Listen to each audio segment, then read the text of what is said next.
बिस्मिल्लाहिर्रहमानिर्रहीम अस्सलामु अलैकुम वरहमतुल्लाहि वबरकातुहू।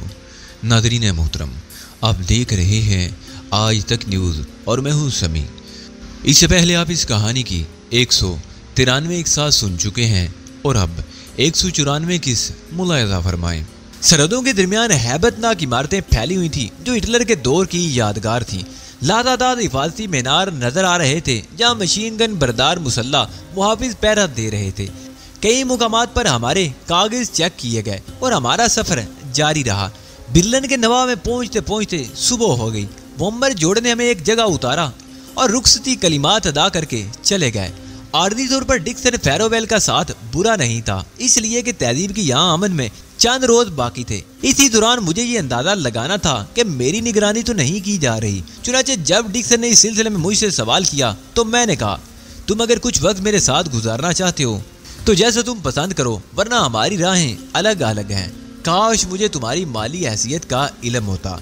डिक्सन ने एक ठंडी सांस लेकर कहा, एक सियाह की माली हैसियत के बारे में अंदाजा लगाना कोई मुश्किल काम तो नहीं है। तुम अपने इखराजात आसानी से बर्दाश्त कर सकोगे? डिक्सन ने पूछा। हाँ, मेरा ख्याल है मुझे इसमें कोई दिक्कत नहीं होगी, मैंने मुस्कुराकर डिक्सन को जवाब दिया। डिक्सन के इस सवाल का मतलब मैं बखूबी समझ गया था। दियारे गैर में इस किस्म के ड्रामे आम होते हैं, जिसके नतीजे में बामुरव्वत किस्म के सियाह बाज़ औक़ात भीख मांगने पर मजबूर हो जाते हैं। मैं सब कुछ इस अंदाज में करना चाहता था कि किसी को मुझ पर शक ना होने पाए। डिक्सन ने क़याम के लिए जिस होटल का इंतखाब किया उसमें एक कमरे का किराया 25 मार्क योमिया था। हम दोनों 12.5 मार्क फी गज योमिया के हिसाब से वहाँ मुकीम हो गए। मैं तहजीब मालिक एक्स से होटल गिलार्ड में मुलाकात तक का अरसा किसी झगड़े में पड़े बगैर गुजारने का ख्वाह था। इसके अलावा इस दौरान में मशरकी बिरलन से वाकफियत भी हासिल कर लेना चाहता था ताकि बाद में काम करने में आसानी हो। मुझे मालूम था कि डी फोस्टर को तलाश करना कोई आसान काम नहीं होगा। इसके अलावा शिमरक खानदान के बारे में भी मालूमात हासिल करना थी। डिक्सन के साथ रहते हुए मुझे ये आसानी हासिल रहती कि वो एक सयाह था। डिक्सन खुद भी बिरलन की सैर का ख्वाहिशमंद था, लिहाजा हम दोनों साथ ही अपने होटल से बाहर निकले थे। सबसे पहले हमने दीवार पर बिरलन देखने का प्रोग्राम बनाया। अमेरिकी इस तारीखी दीवार को जेल की दीवार और मशरकी जर्मनी वाले हिफाजती दीवार का नाम देते हैं, जो बकौल उनके वतन को अमेरिकी लुटेरों से बचाए हुए है। जंग अजीम की तबाहकारियों के दाग गो के बिरलन से काफी हद तक मिट चुके हैं, लेकिन उसके बावजूद भी वहाँ जा बजा दूसरी जंग अजीम की तबाहकारियाँ दिखाई देती हैं। इत्तेहादियों के खौफनाक बमबारी ने जंग से पेशतर के हुसैन बिरलन को खंडरात में तब्दील कर दिया था और रही सही कसर रूस ने पूरी कर दी थी। मार्शल ज़ोलोखोफ ने बिरलन पर 20,000 तोपों की मदद से हमला किया था, जिसकी एक ही बाढ़ से लातादाद गांव और घने जंगल मिलिया मेट हो गए। कसरे विलियम मेमोरियल चर्च का जला हुआ ढांचा आज भी उसी तरह मौजूद था। कलीसा के घड़ियाल की सुइयां 7.5 के इंचों पर साकत थी। बिरलन की तारीख में नवंबर 1945 की एक शाम बहुत खौफनाक थी, जिसमें बिरलन पर सैकड़ों मन एक बम कलीसा के घड़ियाल पर गिरा और वक्त की रफ्तार थम गई। जर्मनों ने शहर की तामीरें नौ कर दी, लेकिन उस जले हुए ढांचे को बतौर यादगार यूं ही रहने दिया। अलबत्ता उसके साथ ही दूसरा कलीसा तामीर कर दिया गया। ये तारीखी यादगार देखने के बाद हमने बिरलन के दीगर नवादरात देखने का फैसला किया। ब्रिटिश होने की वजह से डिक्सन उन तमाम चीज़ों में बहुत दिलचस्पी ले रहा था। बिरलन की तबाहकारी देखकर उसके चेहरे पर फख्र के आसार थे, जैसे वो सारे खंडरात इसी की कोशिशों का नतीजा हूँ। एक मौके पर उसने मुझसे कहा, इसमें कोई शक नहीं कि इत्तेहादियों ने हिटलर की कुव्वत तोड़ने के लिए बड़ी जान फिशानी से जंग की। शायद मैंने ये बात तुम्हें नहीं बताई कि मेरे दादा फ्रांसीसी फौज में शामिल थे और जंग अजीम के खात्मे पर उन्हें बड़े एजाज़ात व इनामात से नवाजा गया था। मैं होंठ सिकोड़ कर दूसरी तरफ देखने लगा, क्योंकि मुझे उसके तबसरों से कोई दिलचस्पी नहीं थी। डालम म्यूजियम जाने के लिए ज़ेरे ज़मीन सफ़र करना पड़ा। डालम के स्टेशन पर उतरकर हम अजायब घर की तरफ चल पड़े, जहाँ एक नहायत पुरफिजा और खूबसूरत सड़क फैली हुई थी। ये म्यूजियम दुनिया भर के शायकारों की वजह से बड़ी शहरत का हामिल है। चुनांचे यहाँ पहुंचकर यही महसूस हुआ जैसे मैं वाकई अपनी आमद का मकसद भूल गया हूँ। दोपहर के 1 बजे तक हम सैर और सियाहत में मशगूल रहे, फिर एक होटल में खाना खाकर अपनी पनाहगाह वापस आ गए। मशरकी बिरलन में पहला दिन बेहद ही मसरूफ गुजर गया था। दूसरे रोज भी हम बिरलन के तारीखी मकामात देखने के लिए निकल खड़े हुए थे। यहाँ का चिड़ियाघर आफाकी शहरियत का हामिल है। रेलवे स्टेशन के ऐन सामने चिड़ियाघर के फाटक से गुजरकर मैं और डिक्सन अंदर दाखिल हुए। यहाँ भी दूसरी जंग अजीम की तबाहकारियों के आसार मौजूद थे। हमें बताया गया कि इत्तेहादी बमबार तैयारों ने इस चिड़ियाघर को तबाह करने की सर तोड़ कोशिश की थी। इसलिए नहीं कि उन्हें गैंडों और मगरमच्छों से बैर था, बल्कि इसकी वजह सीमेंट और लोहे से तैयार करदा वो मीनार था जिसे जी टावर कहा जाता था। ये इमारत इतनी वसी व अरीज थी कि फिजाई हमले के दौरान 15,000 शहरी इसमें पनाह ले सकते थे। ये हिफाजी मीनार 130 फीट बुलंद था और इसकी दीवारें 8 फीट मोटी थी। छत पर मशीन गन्ने और दर्जनों त्यारा शिकन तोपें नस्ब थी। निचली मंजिलों में एक हॉस्पिटल और गोला बारूद का कसीर जखीरा मौजूद रहा करता था। उस रात में मुतज़ाद कैफियत का शिकार था। डिक्सन बिलाशुबा बेज़रर आदमी था और उसका साथ किसी उलझन का बायस नहीं बना था, लेकिन उसके बावजूद मैं महसूस कर रहा था कि ये 2 दिन बिल्कुल ही बेकाम गुजर रहे हैं और इसी दौरान मुझे कोई फायदा नहीं पहुंचा। लिहाजा मुनासिब यही था कि अब उससे छुटकारा हासिल कर लिया जाए। मगर मुश्किल ये थी कि उस मुखलिस आदमी को ये कैसे बताऊं कि मैं उससे अलग होना चाहता हूं। उसने कोई ऐसी हरकत भी नहीं की थी जो मेरी मर्जी के खिलाफ होती या मुझे नागवार गुजरी। वो बेचारा तो मेरे साथ सैर व तफरीह के कई प्रोग्राम बना चुका था। पहले तो मेरा इरादा यही था कि तहजीब के यहाँ आने तक का वक्त डिक्सन के साथ गुजारूं, मगर फिर मुझे ये एहसास हुआ था कि उसके साथ साथ रहते हुए अपने तौर पर कोई काम करना मेरे लिए नामुमकिन था। मेरी हैसियत वाकई एक सियाह किसी होकर रह गई थी। मसलन मैं शिमर खानदान के बारे में मालूमात हासिल करना चाहता था, लेकिन डिक्सन को भला चंद ऐसे अफराद से क्या दिलचस्पी हो सकती थी जो वहाँ के किसी मखसूस खानदान से ताल्लुक रखते हों। या फिर मेरी ख्वाहिश थी कि मैं एक बार गेलार्ड का जायजा ले लूँ, लेकिन मुश्किल ये थी कि डिक्सन इतने महंगे होटल में जाना पसंद नहीं करता था। उसके साथ मुझे भी एक घटिया जिंदगी गुजारना पड़ रही थी जिसका बज़ाहिर कोई फायदा भी नहीं था। रात काफ़ी गुजर चुकी थी। मैं सोचते सोचते थक गया तो एक तरकीब मेरे जहन में आ गई।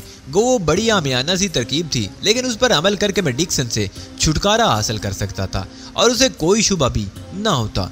मेरा मकसद हासिल हो जाता था, मुझे इससे कोई गरज नहीं होती। मैंने कोई आमियाना हरकत करके कामयाबी हासिल की या किसी संजीदा हरकत के जरिए।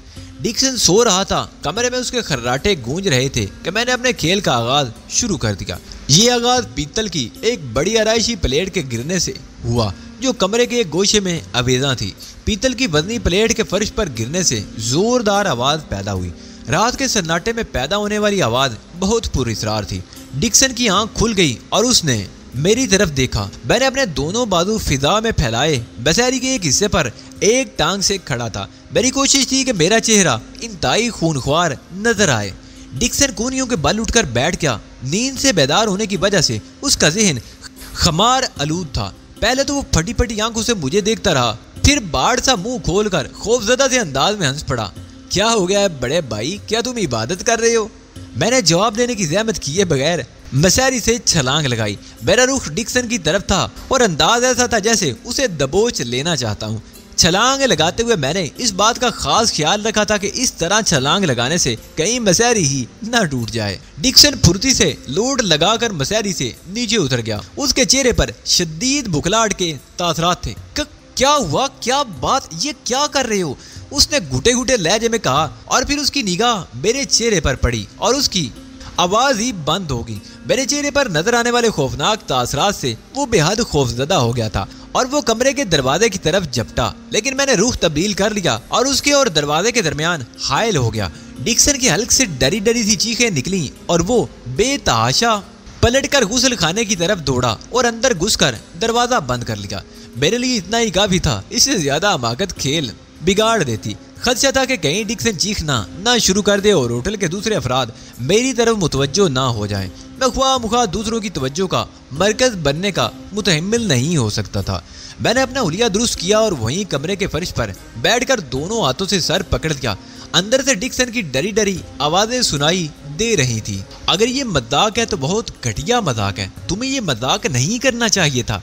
ये भी कोई बात? सोए हुए आदमी को जगा कर डरा देना कहाँ का इंसाफ है? तुम जैसे संजीदा आदमी को ऐसा मजाक जेब नहीं देता।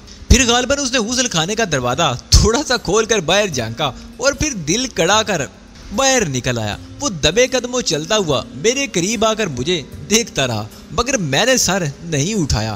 میں محسوس کر رہا تھا کہ وہ میرے کافی قریب آ گیا ہے، لیکن میں نے کوئی جنبش نہیں کی اور میں اس حرکت بیٹھا رہا۔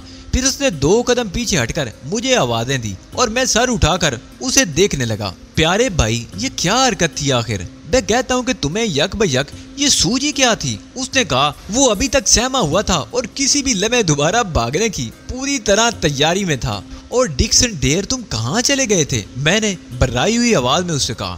ڈکسن نے اپنے خشک لبوں پر زبان پھیری۔ یہی تو تھا، باتھ روم میں۔ لیکن تمہاری طبیعت کیسی ہے؟ کیا ہو گیا تھا تمہیں؟ میں نے گہری گہری سانسیں لی اور فرش سے اٹھ کر کمزور سے انداز میں چلتا ہوا بسہری پر جا لیٹا۔ ڈکسن متحیرانہ انداز میں مجھے دیکھ رہا تھا۔ اس کے چہرے پر کشمکش کے اثرات تھے۔ شاید وہ یہ اندازہ لگانا چاہتا تھا کہ یہ سب کچھ مذاق تھا یا کچھ اور۔ بسہری پر بیٹھ کر میں نے دونوں ہاتھوں سے سر پکڑ لیا۔ ڈکسن میرے نزدیک آنے کی جرت تو نہیں کر سکا، لیکن اس کی آنکھوں میں ہمدردی کے تاثرات نظر آنے لگے تھے۔ اس نے ایک بار پھر مجھے آواز دی اور میں سر اٹھا کر اسے دیکھنے لگا۔ یہ سب کیا ہے؟ ڈکسن نے الجھے ہوئے انداز میں کہا۔ کیا کر رہے تھے تم؟ تمہیں میرے ہاتھوں کوئی تکلیف تو نہیں پہنچی؟ تکلیف کی بات کیوں کر رہے ہو؟ کوئی وجہ تو بتاؤ۔ کیا بتاؤں ڈکسن؟ میں نے ایک سرد آب بھر کے کہا۔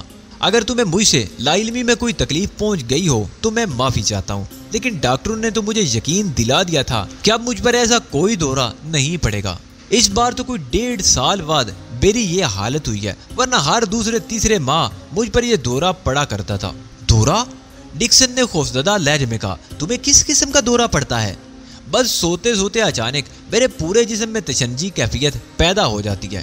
آخری بار تو میں بال بچ گیا تھا، ورنہ میرے ہاتھوں قتل ہو جاتا۔ اور وہ میرا گہرا دوست تھا، میرا بہت اچھا ساتھی تھا، لیکن دورے کے عالم میں نے اس کی گردن دبا دی۔ اس کی آنکھیں حلقوں سے ابل پڑی تھی، زبان ہونٹوں سے نیچے لٹک گئی۔ وہ تو اچھا ہوا کہ چند افراد نے میرے سر پر ضربات لگا کر مجھے بے ہوش کر دیا، ورنہ مائیکل میرے ہاتھوں مارا ہی جاتا۔ مائیکل تو بچ گیا، مگر سنا ہے اس کی آواز بند ہو گئی۔ مجھے پولیس کی تحویل میں دے دیا گیا، لیکن ڈاکٹروں نے میرا دماغی معائنہ کرنے کے بعد مجھے ذہنی مریض قرار دے دیا۔ اس کے بعد تقریباً 7-8 ماہ میں نے دماغی امراض کے اسپتال میں گزارے ہیں۔ اس کے بعد مجھے صحت مند قرار دے کر رخصت کر دیا گیا۔ ڈاکٹروں کا خیال تھا کہ میں اب بالکل ٹھیک ہو گیا ہوں، لیکن 1.5 سال کے بعد میں نے ڈکسن کے چہرے کی طرف دیکھا تو ہنسی پر قابو پانا 2 بار ہو گیا۔ برطانوی سیاہ کا چہرہ دہشت سے زرد پڑ گیا تھا۔ اس کی پھٹی پھٹی آنکھیں میرے چہرے پر جمی تھی۔ پھر اس نے برائی ہوئی آواز میں کہا، لیکن 1.5 سال کے بعد یہ دورہ سمجھ میں نہیں آتا کہ کیا کروں۔ تمہارا دوست مائیکل زندہ بچ گیا؟ ہاں، اگر وہ زندہ نہ بچتا تو شاید پاگل ہونے کے باوجود مجھے عمر قید کی سزا بھگتنا پڑتی۔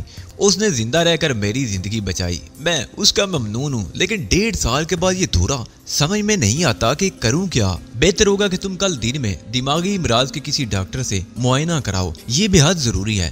ہاں ڈکسن، لیکن میں تم سے بے حد شرمندہ ہوں اور اب سو جانا چاہتا ہوں۔ میرا سر بھاری ہو رہا ہے، دماغ دکھ رہا ہے۔ سو جاؤ، فوراً سو جاؤ، ڈکسن نے بکھلا کر کہا۔ میں نے مزاری پر لیٹ کر آنکھیں بند کر لی، مگر سویا نہیں۔ کچھ دیر بعد میں نے کمرے میں ڈکسن کے چلنے پھرنے کی آوازیں سنی۔ یقیناً وہ یہی سوچ رہا تھا جو میں چاہتا تھا، لیکن ذرا دیر بعد ڈکسن مزاری پر جا لیٹا۔ پھر مجھے نیند آ گئی۔ صبح جب میری آنکھ کھلی تو ڈکسن کا بستر خالی پڑا تھا۔ خاکی رنگ کا وہ بیگ بھی غائب تھا جس میں ڈکسن کا مختصر سا سامان تھا اور جو ہر وقت سامنے ہی رکھا رہتا تھا۔ گویا ڈکسن سے میری جان چھوٹ گئی تھی۔ بعد میں اس کی تصدیق بھی ہو گئی۔ ڈکسن اپنے حصے کا بل ادا کر کے چلا گیا تھا۔ غسل خانے میں نہانے کے دوران میں بیچارے ڈکسن کے بارے میں سوچنے لگا۔ اس کا چند روز ساتھ بہت اچھا رہا تھا اور آخر میں اس نے غیر شعوری طور پر میری مرضی کے مطابق عمل کیا تھا، لیکن اب اس کے بارے میں سوچنا بھی فضول تھا۔ وہ سمجھدار آدمی تھا، توقع نہیں تھی کہ دوبارہ ادھر کا رخ کرے گا، چنانچہ مجھے ہوٹل تبدیل کرنے کی ضرورت بھی نہیں تھی۔ اب مسئلہ یہ تھا کہ میں اپنے کام کا آغاز کہاں سے کروں۔ ہر چاند کے میرے اور تہذیب کے درمیان یہ بات طے ہو چکی تھی کہ تہذیب کے یہاں پہنچنے کے بعد ہی ہم کام کا آغاز کریں گے، لیکن میرے لیے یوں ہاتھ پر ہاتھ دھرے بیٹھے رہنا بہت مشکل تھا۔ لہذا میں نے کام کا آغاز اسی ویٹر سے کر دیا جو میرے لیے ناشتہ لے کر آیا تھا۔ وہ مقامی آدمی تھا مگر ٹوٹی پھوٹی انگریزی بول لیتا تھا۔ میں نے اس کی تعریف کرتے ہوئے کہا کہ وہ بہت اچھا آدمی ہے اور اس کے ہوٹل کی سروس بہت اچھی ہے۔ वेटर चंद लम्हे मेरी कही हुई बात पर गौर करता रहा और फिर मेरा मतलब समझकर वो मुस्कुराया और उसने सर खम कर दिया। मैंने जेब से 10 मार का एक नोट निकालकर उसके सामने लहराया। अगर तुम चाहो तो इस नोट के मालिक बन सकते हो, मैंने उससे कहा। 10 मार का नोट देखकर वेटर की आंखों में चमक उभर आई। उसका ताल्लुक गरीब तबके से था जिसके लिए 10 मार का नोट बहुत बड़ी चीज होता है। क्या तुम्हें शिमर खानदान के बारे में कुछ मालूमात हैं? मैंने उससे पूछा। जी हाँ, वेटर ने कहा। उसकी नजरें हिरस भरे अंदाज में 10 मार के नोट पर जमी हुई थी। ओहो, तब तो ये नोट तुम्हारा हुआ। मैंने नोट उसकी तरफ बढ़ाया और उसने नोट मुझसे लेकर अपने लिबास की जेब में बड़ी एहतियात से रख लिया। लेकिन मैं उस खानदान के सिर्फ एक ही फर्द से वाकिफ हूँ, वेटर ने टूटी फूटी अंग्रेजी में कहा। कोई बात नहीं दोस्त, मुझे भी उस खानदान के एक फर्द से कुछ काम है, लेकिन बदकिस्मती से यहाँ कोई ऐसा शख्स नहीं मिल सका जो शैमर खानदान के किसी एक फर्द से भी वाकिफ हो। शैमर खानदान का कोई एक फर्द भी मुझे मिल जाए तो बकिया मालूमात उससे हासिल हो जाएंगी। वेटर कुछ देर शायद अपने ज़हन में मेरे कहे हुए अल्फाज का तर्जमा करता रहा, फिर गलत सलत अंग्रेजी में उसने कहना शुरू किया। शिमर खानदान कोई गुमनाम खानदान नहीं है जनाब, लेकिन वो लोग मुअज़्ज़ज़ नहीं है इसलिए कि उनका ज़रिया माश मुलाज़मत है और उस खानदान के अफराद अच्छे उहदों पर फायज नहीं है। ताहम एक शख्स है जिसके बारे में मैं तुम्हें बता सकता हूँ कि उसका नाम इल्दे फोरे है और वो रोन स्ट्रीट पर वाक़े एक होटल का मालिक है। मैंने भी कुछ अरसा उसके पास काम किया है, लेकिन वो फितरतन अच्छा आदमी नहीं है। मुलाजमीन की उजरतें और तनख्वाहें तक वक्त पर अदा नहीं करता। ताहम ये बात मुझे मालूम है कि उसका ताल्लुक शिमर खानदान से ही है। उस खानदान के लोग चूंकि झगड़ालू फितरत के मालिक होते हैं, लिहाजा लोग शिमर खानदान के अफराद के पास मुलाजमत करना पसंद नहीं करते और ना ही उनसे लेन देन करना पसंद करते हैं। मिस्टर एल्दे फोरे के होटल का नाम क्या है? वेटर का मफहूम पूरी तरह समझने के बाद मैंने उससे सवाल किया। होटल बून बून, वेटर ने जवाब दिया। अगर मुझे उस शख्स को तलाश करने के लिए तुम्हारी जरूरत पड़ी तो क्या तुम ये काम कर सकोगे? मैंने 10 मार का एक और नोट वेटर की तरफ बढ़ाते हुए कहा। क्यों नहीं जनाब, वेटर ने कपकपाती हुई आवाज में कहा। आपके काम आकर तो मुझे खुशी होगी।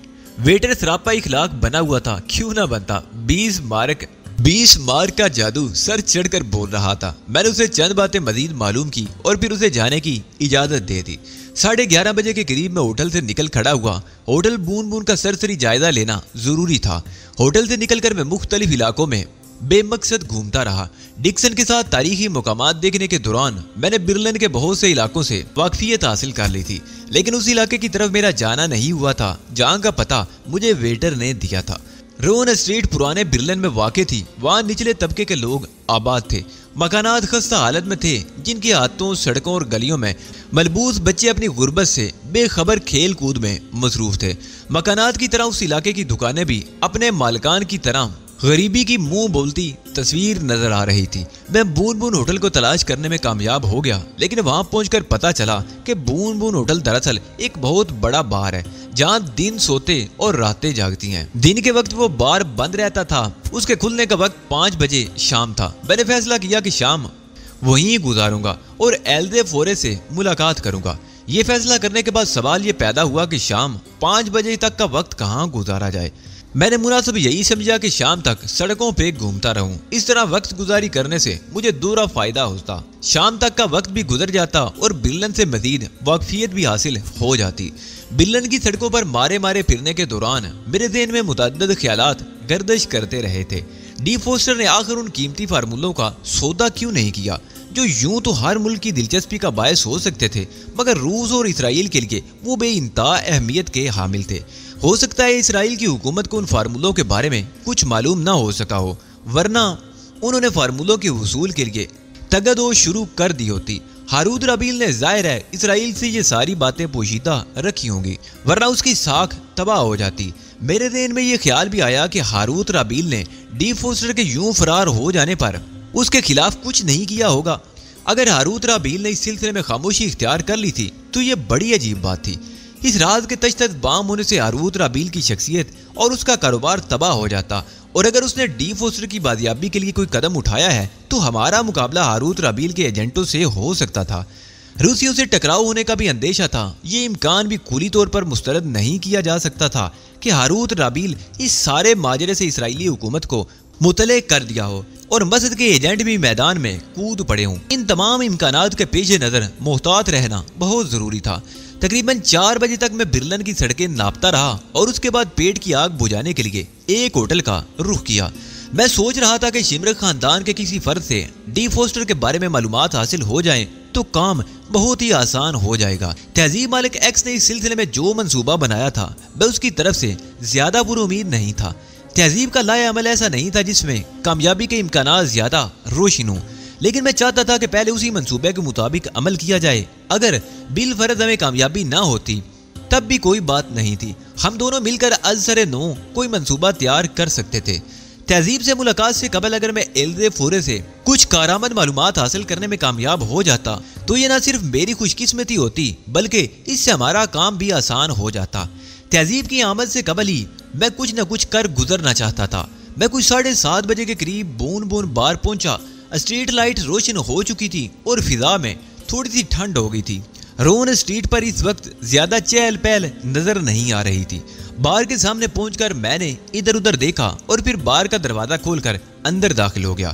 بار کی سیڑھیاں سنگی تھیں اور سامنے شیشے کا ایک بڑا سا دروازہ تھا جس کا شیشہ درمیان سے چٹکا ہوا تھا اور اس پر ٹیپ چپکا ہوا تھا۔ بار کے اندرونی ماحول کو رومانٹک بنانے کی کوشش کی گئی تھی۔ مدھم رنگین روشنیاں اور ہلکی موسیقی نے مل کر ماحول کو بڑا متاثر کن بنا دیا تھا۔ زیادہ تعداد غیر ملکیوں کی تھی۔ کچھ میزوں پر مقامی جوڑے بھی تھے جن میں زیادہ تر نوجوان تھے۔ میری جانب کسی نے توجہ نہیں دی اور میں آگے بڑھ گیا۔ ہال کے دونوں کناروں پر کیبن بنے ہوئے تھے جن پر باری پردے پڑے ہوئے تھے۔ ان کے نزدیک سے گزرتے ہوئے میں نے ان کے اندر سے آنے والی آوازیں بھی سنی۔ ہال کے سرے پر مجھے ایک خالی میز نظر آئی اور میں اسی طرف بڑھ گیا۔ جس کرسی پر میں بیٹھا اس کا رخ ایسا تھا کہ پورے ہال پر نگاہ رکھی جا سکتی تھی۔ ایک ویٹر آرڈر لینے میرے نزدیک آیا تو میں نے اسے ایک ہلکی شراب طلب کی۔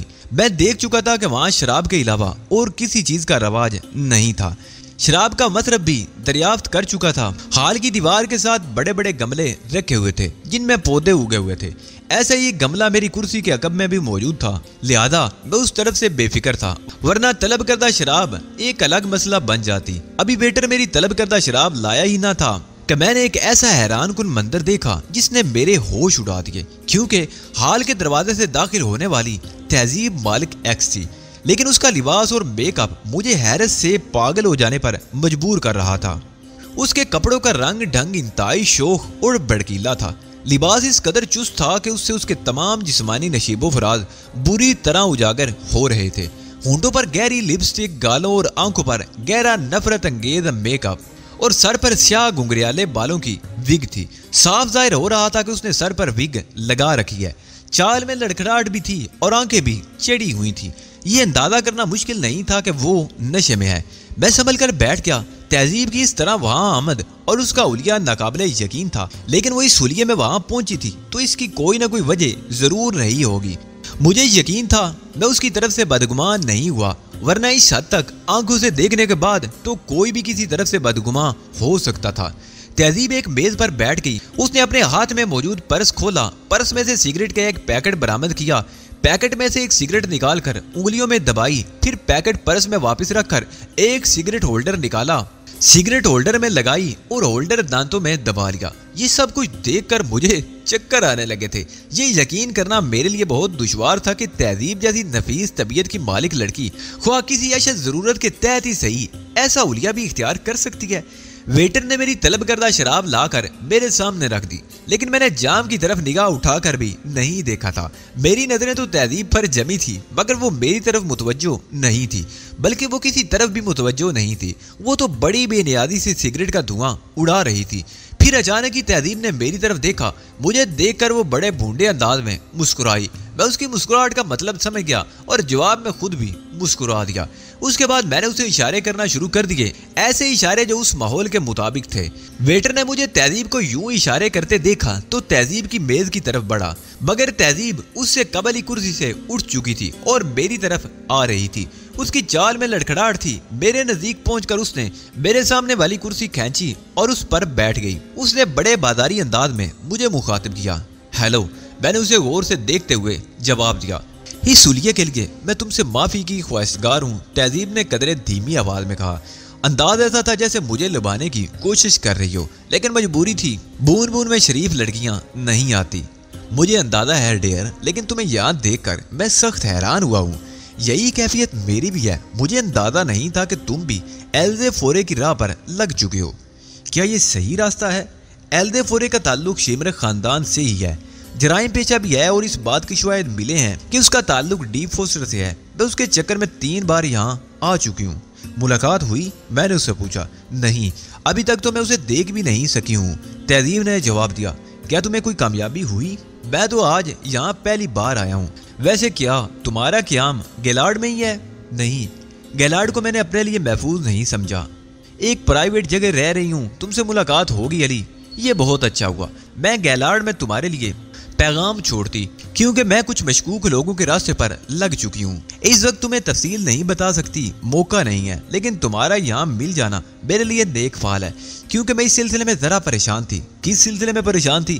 میں جن لوگوں کے پیچھے ہوں ان کو نہیں چھوڑنا چاہتی۔ اگر تمہیں ابھی تک کسی پہ شک نہیں ہوا تو تم ایلزے فورے کو دیکھو، اور مجھے چند لوگوں پہ شک ہے، میں ان کو ٹٹولتی ہوں جن پر مجھے شبہ ہے۔ اس جگہ کا پتہ نہیں بتاؤ گی تہذیب جہاں تمہارا قیام ہے؟ میری طرف سے بے فکر رہو علی، میں محفوظ جگہ پر مقیم ہوں، تم اپنا کام جاری رکھو، میں اپنا کام کر رہی ہوں۔ یہ ملاقات ہوگی، بہت اچھا ہوا۔ تہذیب نے میز پر یوں سر رکھ دیا جیسے نشے کی زیادتی سے خود پر قابو رکھنا چاہتی ہوں، لیکن میز پر سر رکھے رکھے وہ مجھ سے مسلسل گفتگو کرتی رہی تھی۔ اگر تم ایلزے فورے تک رسائی حاصل کر لو تو اس سے یقیناً ڈی فوسٹر کے بارے میں کچھ نہ کچھ معلومات حاصل ہو ہی جائے گی۔ میں اب چلتی ہوں، اور کوئی بات تو نہیں کرنی، بس تہذیب یہی معلوم کرنا چاہتا تھا کہ تم کہاں ہو۔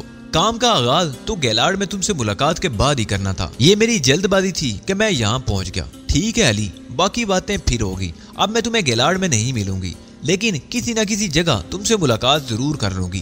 تہذیب نے میز سے سر اٹھایا اور خون خوار انداز میں مجھے گھورنے لگی۔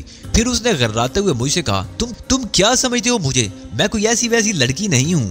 دانت پیستی ہوئی اٹھی اور اپنا پرس اٹھا کر سیدھی دروازے کی جانب چلی گئی۔ میں غصیلے انداز میں اسے، لیکن دماغ میں بہت سے خیالات گردش کر رہے تھے اور میری عقابی نظریں حال کا جائزہ لینے میں مصروف تھی، مگر میں نے کسی کو تہذیب کی جانب متوجہ نہیں پایا۔ اس طرف سے مطمئن ہو کر میں نے اپنے سامنے رکھا ہوا جام اٹھایا اور کسی کو اپنی طرف متوجہ نہ پا کر جام کی شراب عقب میں رکھے ہوئے گملے میں انڈیل دی اور جام اپنے منہ سے لگا لیا۔ میں سوچ رہا تھا کہ اب ایلزے فورے سے ملاقات کرنے کے لیے کیا کرنا چاہیے کہ دفعتاً برابر والی میز سے ایک برائی ہوئی سی آواز ابھری، پلیز مسٹر پلیز۔ میں نے پلٹ کر دیکھا، ایک پستہ قامت اور کسی قدر فربہ اندام شخص میز پر کونیاں ٹکائے بیٹھا تھا۔ اس کے سامنے رکھا ہوا جام بھرا ہوا تھا، لیکن اس کی پلکیں جھکی جا رہی تھی، شاید وہ پہلے ہی بہت زیادہ پی چکا تھا۔ مجھے اپنی طرف متوجہ پا کر اس نے انگلی کے اشارے سے مجھے اپنی طرف بلایا۔ اس کی اس حرکت پر مجھے سخت طیش آیا، لیکن کچھ سوچ کر میں اپنی جگہ سے اٹھا اور اس کی میز پر جا بیٹھا۔ کیا تکلیف ہے تمہیں؟ میں نے کرخت لہجے میں اس سے پوچھا۔ اس نے اپنی جھکی ہوئی بوجھل آنکھیں اٹھا کر مجھے دیکھا۔ اس کی آنکھوں میں نشے کی بجائے تکلیف کے تاثرات تھے۔ پھر اس نے اپنے خشک ہونٹوں پر زبان پھیری اور بولا، شاید تم سمجھ رہے ہو کہ میں نشے میں ہوں۔ نہیں، تم سے بڑا ہوش مند میری نظروں سے کبھی نہیں گزرا۔ مجھے بلانے کا مقصد کیا تھا؟ میں نے تلخ لہجے میں اس سے پوچھا۔ میں نے ایک قطرہ بھی نہیں پی۔ میں تو تم سے مدد کا طلبگار ہوں بھائی صاحب، مہربانی کر کے میری مدد کرو۔ بات کیا ہے؟ میں نے اس بار نرمی سے پوچھا۔ میرے پیٹ کے نچلے حصے میں 3 گولیاں لگی ہیں، اگر احتیاط سے جھک کر دیکھو تو تمہیں خون بہتا ہوا نظر آ جائے گا۔ میں اپنے دشمنوں کو دھوکہ دے کر یہاں آ بیٹھا ہوں۔ میرے جسم کا زخمی حصہ میز کی سطح سے نیچے ہے۔ وہ عقبی دیوار دیکھ رہے ہو جو میری پشت کی طرف ہے؟ تمہارا کام بس اتنا ہی ہوگا کہ مجھے اس عقبی دروازے سے نکال کر میری کار تک پہنچا دو۔ میری کار اس عقبی دروازے سے زیادہ دور نہیں ہے اور گلی عقبی دروازے سے کوئی 20 قدم کے فاصلے پر ہے۔ میں تمہارا شکر گزار ہوں گا۔ اس کی باتیں سن کر میں حیران رہ گیا۔ میں نے کرسی پیچھے کھسکائی اور جھک کر نیچے دیکھنے لگا۔ در حقیقت اس کی ٹانگوں پر خون کے دھبے نظر آ رہے تھے اور فرش پر بھی خون جمع ہو گیا تھا۔ میں نے مضطربانہ انداز میں ادھر ادھر دیکھا۔ میرے گرد و پیش کوئی تبدیلی نہیں آئی تھی۔ ہر شخص اپنے آپ میں مگن تھا، کسی اور کی طرف دیکھنے کی فرصت کسی کو بھی نہیں تھی۔ لیکن تمہیں کس نے زخمی کیا؟ میں نے اس سے پوچھا۔ یہ سب کچھ تم بعد میں بھی پوچھ سکتے ہو۔ میرے جسم سے خون بہ رہا ہے اور مجھ پر نقاہت طاری ہو رہی ہے۔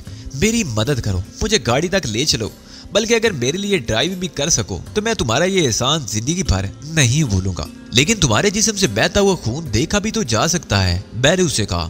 मैं बिल अदा कर चुका हूँ और कोई हमें देख नहीं रहा। ताहम तुम एहतियातन अपना कोट उतार कर मुझे दे दो। इस तरह पकड़ लूंगा कि सामने का हिस्सा छुप जाए और तुम मुझे सहारा देकर बाहर ले चलोगे। अगर किसी ने हमें देखा भी तो यही समझेगा कि मैं ज्यादा पी गया हूँ। एक लम्हे के लिए मैंने गौर किया। उसकी दास्तान हल्क से नहीं उतर रही थी और उसमें कई झूल थे, लेकिन साथ ही वो जख्मी भी था। अंदाज यही था कि जो कुछ उसने कहा है किसी हद तक दुरुस्त ही हो। ताहम असल सूरत तो बाद ही में मालूम की जा सकती थी। मुमकिन था मेरी कोशिशों से उसकी जिंदगी बच जाती। ये सोचकर मैंने अपना कोट उतार कर उसके सुपुर्द कर दिया। उसने कोट हाथों में संभाल लिया। मैंने वेटर को बुलाकर अपना बिल अदा किया और उस शख्स का बाजू पकड़कर अकबी दरवाजे की तरफ चल दिया। दरवाजा खोलकर हम एक रायदारी में निकल आए। उस रायदारी का इख्तिताम गली के दरवाजे में हुआ। गली सुनसान पड़ी थी, चुनाचे में उसे लिए हुए गली में आ गया। एल्दे फोरे से मुलाकात का प्रोग्राम मैंने मुलतवी कर दिया था। पहले उस शख्स की मदद करना जरूरी था। अगर वो मेरी मदद से जिंदा बच जाने में कामयाब हो जाता तो मुमकिन था मेरे किसी काम आ जाता। एक अजनबी मुल्क में वो मेरे लिए बहुत कारआमद साबित हो सकता था। चुनाचे में उसे सहारा दिए चलता रहा। कुछ ही फासले पर उसकी स्याह रंग की मर्सिडीज कार मौजूद थी। कार की चाबियां मेरे कोट की जेब में हैं, उसने कराहते हुए कहा। मैंने उसके कोट की जेब से कार की चाबियां निकालकर दरवाजा खोला और उसके लिए पिछली सीट का दरवाजा खोल दिया। वो बदिक्कत तमाम कार में दाखिल होकर अकबी नशिस्त पर ढेर हो गया। मेरा कोट उसने अगली सीट पर डाल दिया था। मैंने कार स्टार्ट करके स्टीयरिंग संभाल लिया। तुम्हें कहाँ पहुंचा दूं? मैंने उससे पूछा। डेलिम स्क्वायर ब्लू हाउस, उसने जवाब दिया। रास्ता बताते जाओ और सुनो, खुद को होश में रखने की कोशिश करो। मैं यहाँ के रास्तों से वाकिफ नहीं हूँ।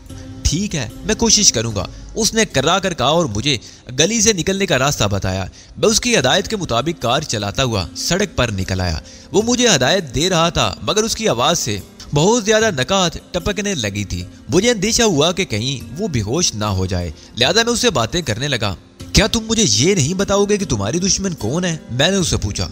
तुम अजनबी हो इसलिए मैं ये एतराफ करने में आर नहीं महसूस करता कि मैं कोई अच्छा आदमी नहीं हूँ। शायद तुम बिरलन में नए हो। तुम्हारे रास्ता पूछने से मैंने यही अंदाजा लगाया है। हाँ, मैं ज़ियारत की गर्ज से बिरलन आया हूँ। मशरकी जर्मनी में स्याहों के लिए कोई कशिश नहीं है। यहाँ के कवानीन बहुत सख्त हैं। मालूम नहीं स्याह मालूमात किए बगैर यहाँ का रुख क्यों करते हैं। तुम बात टालने की कोशिश कर रहे हो, मैंने उससे कहा। ऐसी कोई बात नहीं, मुख्तसरन यूं समझ लो कि मैं मंशियात का स्मगलर हूँ और मेरे कुछ शरीफ मुझे रास्ते से हटाने के ख्वाह हैं। उन्होंने किराए के कुछ गुंडों से मुझ पर हमला कराया। उन गुंडों ने मुझ पर फायरिंग की। बस किस्मत अच्छी थी कि बच निकला और मैंने बूंद बूंद में पनाह ली। वो किराए के गुंडे मेरे सूरत आशना नहीं थे, इसलिए कि वो मुझे ढूंढते हुए बूंद बूंद भी आए थे। वो किसी जख्मी को तलाश कर रहे होंगे, जबकि मेरे बैठने के अंदाज से ये नहीं मालूम होता था कि मैं जख्मी हूँ। चुनाचे वो लोग वापस चले गए। यूं मैंने फिलहाल अपनी जान बचा ली है। बाद में जो भी हो, लेकिन अगर मैं ठीक हो गया तो उनसे बआसानी मुकाबला कर सकूंगा। बाईं तरफ से, हाँ यहाँ से बाईं तरफ मोड़ लो। मैं उसके कहने के मुताबिक कार ड्राइव करता रहा और फिर थोड़ी देर के बाद हम मतलूबा जगह तक पहुंच गए। उसने एक छोटे से मकान के